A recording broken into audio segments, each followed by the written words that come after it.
بسم الله الرحمن الرحيم.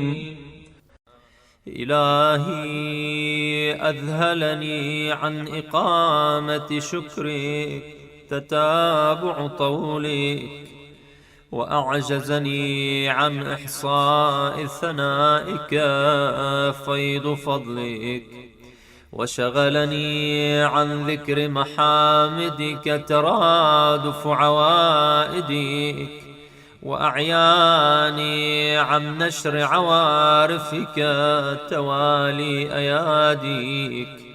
وهذا مقام من اعترف بسبوغ النعماء وقابلها بالتقصير، وشهد على نفسه بالإهمال والتضييع.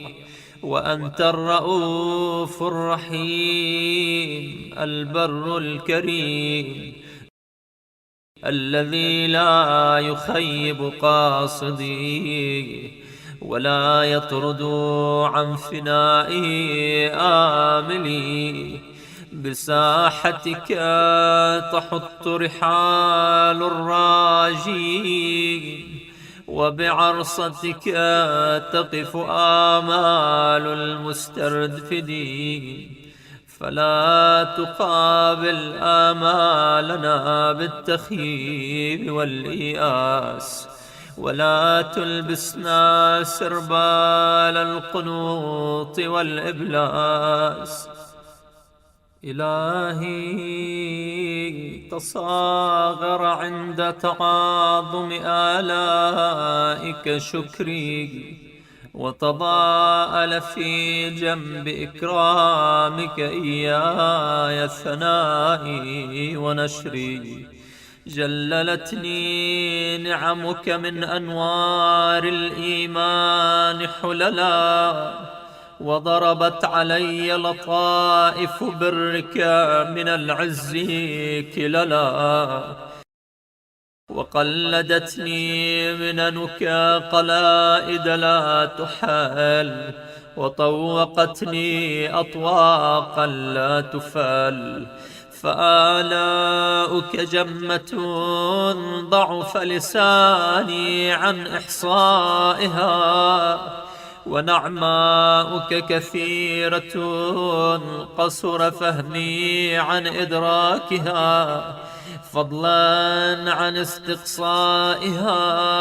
فكيف لي بتحصيل الشكر، وشكري إياك يفتقر إلى شكر؟ فكلما قلت لك الحمد وجب علي لذلك أن أقول لك الحمد. إلهي فكما غذيتنا بلطفك وربيتنا بصنعك، فتمم علينا سوابغ النعام، وادفع عنا مكاره النقام، وآتنا من حظوظ الدارين أرفعا وأجلا، عاجلا وآجلا.